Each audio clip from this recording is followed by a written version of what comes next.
বাংলাদেশের দুই তারকা ক্রিকেটারের দাপটে কাঁপল লঙ্কান প্রিমিয়ার লিগ এলপিএল।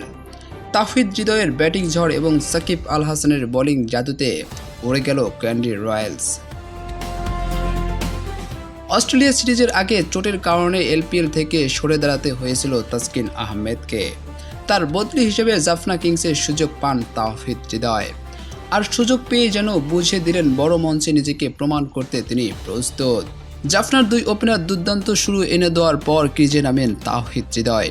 শুরুতে কিছুটা সময় নিল, ম্যাচ শুরু হতে হতে তার ব্যাট কথা বলতে শুরু করে।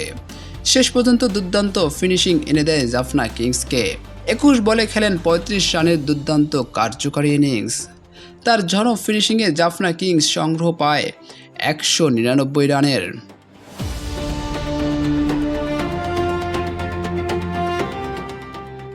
200 রানের লক্ষ্য তাড়া করতে নেমে শুরুতেই চাপে পড়ে ক্যান্ডি রয়্যালস, আর সেই চাপ আরও বাড়িয়ে দেন বাংলাদেশের অভিজ্ঞ অলরাউন্ডার সাকিব আল হাসান।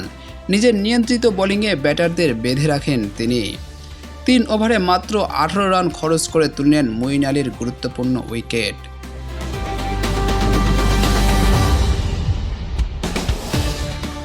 সাকিবের নিয়ন্ত্রণ আর জাফনা কিংসের বোলারদের সম্মিলিত আগ্রাসনে 106 রানেই গুটিয়ে যায় ক্যান্ডি রয়্যালস। ফলে 93 রানের বড় জয় তুলে নিয়ে পয়েন্ট টেবিলে 3 নম্বরে উঠে এসে জাফনা কিংস।